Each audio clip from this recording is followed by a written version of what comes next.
Assalamualaikum teman-teman, kembali lagi bersama saya Muhammad Firzi Akbar, yang dimana teman-teman juga bisa tahu ya posisi saya itu ada di mana. Teman-teman bisa lihat kondisi keliling saya. Nah, ini adalah Keraton Kaibon yang berletak di kawasan Banten Lama teman-teman. Tapi teman-teman mungkin pernah terpikirkan sendiri bahwasannya mengapa bangunan ini bisa ada hingga saat ini dan bisa berdiri kokoh hingga saat ini. Walaupun reruntuhan ini adalah jejak historis daripada Banten Lama itu sendiri. Jadinya Keraton Kaibon ini sendiri adalah bukti nyata bahwasannya ada peradaban yang nyata terjadi di kawasan Banten Lama, teman-teman. Teman-teman, karena Keraton Kaibon tadi sudah saya jelaskan secara singkat, jadi untuk teman-teman ketahui bahwasannya Keraton Kaibon ini sendiri adalah keraton atau bangunan yang dibangun pada tahun 1815, dibangun oleh Sultan Syarifuddin untuk ibundanya yang bernama Ratu Aisyah, di mana Keraton Kaibon ini menggambarkan bahwasannya kasih sayang seorang anak kepada ibundanya untuk bisa ditempat tinggali lah pada akhirnya. Jadi inilah Keraton Kaibon yang saat ini sedang saya kunjungi.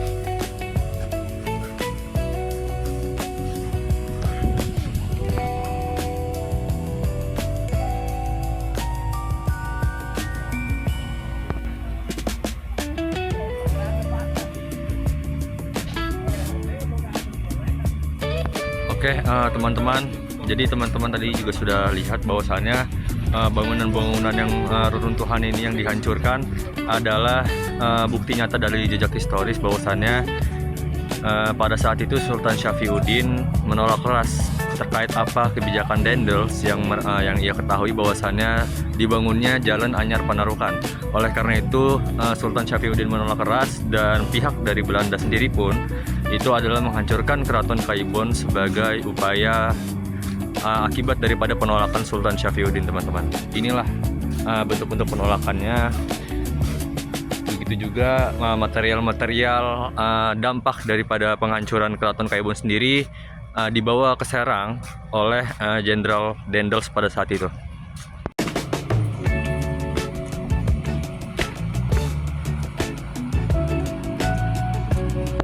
Oke, teman-teman, kita sudah sampai di wisata dan objek yang kedua, yaitu adalah Keraton Sorosowan, yang memang masih bertempat sangat dekat dari Keraton Kaibon yang tadi sudah kita kunjungi. Di sini bisa dilihat teman-teman bahwasannya Keraton Sorosowan itu sangat luas sekali tempatnya, luas sekali, dan sekarang juga sedang ada pemeliharaan di Keraton Sorosowan.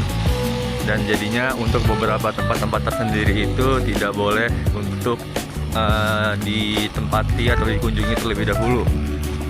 Oke, di sini saya sedang berjalan terlebih dahulu, teman-teman, untuk bisa melihat terlebih dulu.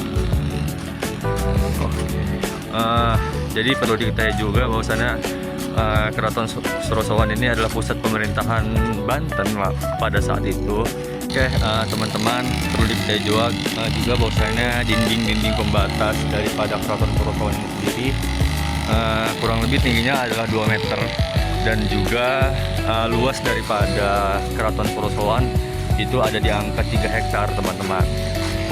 Awalnya Keraton Sorosowan ini adalah hadiah yang diberikan oleh Sunan Gunung Jati kepada Sultan Maulana Hasanuddin, tepatnya kepada anaknya sendiri, yang dibangun di daerah Kasemen, Banten Lama, Serang, yang dimana bangunan ini pun sangat identik dengan benteng-benteng Belanda, yang dianggap bahwasannya di setiap sudut-sudut daripada Keraton Sorosowan ini terdapat bastion. Bastion itu adalah seperti sudut-sudut yang berbentuk intan. Jadi inilah Keraton Sorosowan, teman-teman. Ya, seperti inilah bentuk daripada dalam Keraton Sorosowan. Kurang lebih sama seperti Keraton Kaibon ya, teman-teman, ya, dimana reruntuhan daripada jejak sejarah telah terjadi dan bisa kita lihat bersama.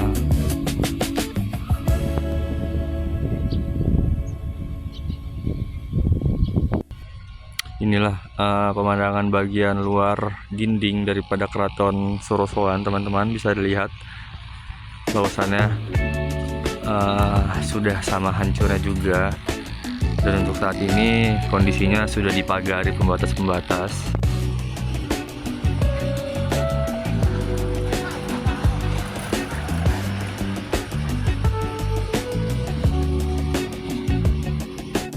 Oke, teman-teman sekalian, kita sudah bergeser nih ke tempat berikutnya, di mana di tempat kali ini kita sudah berada di Masjid Agung Banten ya. Teman-teman bisa lihat sendiri bahwasannya Masjid Agung Banten ini sangat luas juga teman-teman.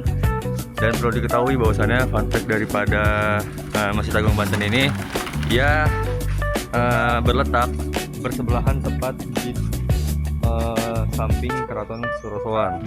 Jadi ini Masjid Agung Banten, dan dimana di sini adalah Keraton Surosoan. Itulah menariknya daripada kedua tempat ini. Teman-teman sekalian, kita lihat bahwasanya di sini ada atap tumpang 5. Atap tumpang 5 itu apa? Jadi kalau bisa teman-teman yang seperti payung ini, nah itulah atap tumpang 5, dan di situ ada menara ikonik daripada Masjid Agung Banten. Ini adalah menara daripada Banten, Masjid Agung Banten, yang dimana untuk bisa mencapai tinggi dari menara tersebut kita harus melewati 83 anak tangga terlebih dahulu teman-teman. Dan juga perlu diketahui bahwasanya masjid ini tuh dibangun oleh Sultan Maulana Hasanuddin untuk kepentingan daripada masyarakat Banten pada saat itu, yang dimana dimayoritasi oleh umat Muslim.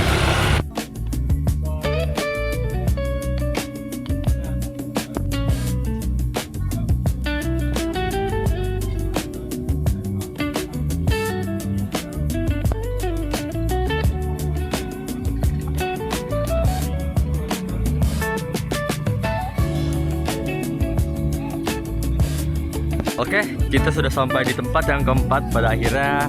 Inilah teman-teman, Benteng Spellwitz, dimana benteng ini juga menjadi saksi sejarah daripada hadirnya Kesultanan Banten, begitu juga dengan hadirnya bangsa Eropa di tanah Banten ini.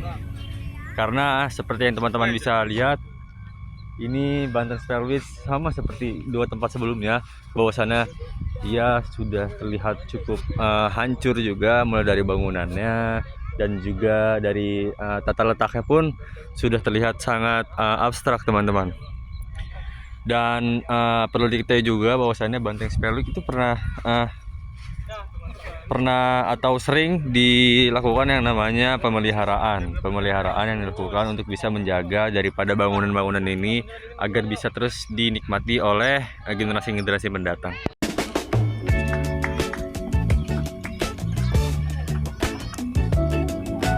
Oke teman-teman, bahwasannya Benteng Spellwitz ini awalnya dibangun oleh Sultan Haji, yang dimana hal ini dibangun dengan kerjasama dengan pihak Belanda dengan tujuan untuk bisa mengkudeta ayahnya, yaitu teman-teman, inilah Benteng Spellwitz yang dimana dibangun oleh Sultan Haji yang bertujuan untuk mengkudeta posisi ayahnya, yaitu adalah Sultan Ageng Tirtayasa pada saat itu.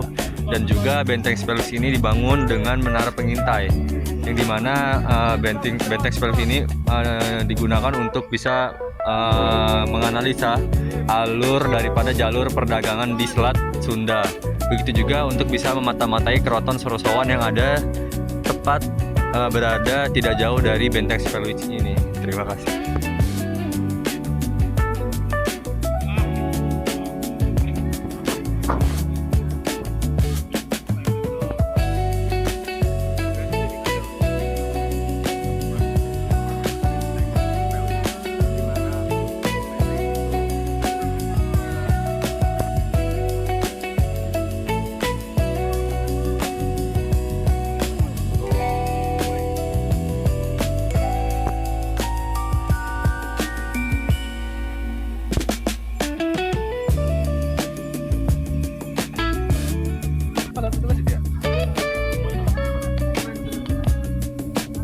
Baik teman-teman, kita sudah sampai di tempat yang terakhir, yaitu ada di Sate Bandeng Pak Kumis yang bertempat di Sumber Pecung, tepatnya setelah rel kereta, yang dimana ini juga cukup ramai ya, padat juga. Teman-teman tahu ini dekat sekali dengan seberang hotel Luna. Enak banget teman-teman. Ini Pantai Bandungnya. Mungkin saya ingin wawancara terlebih dahulu ya.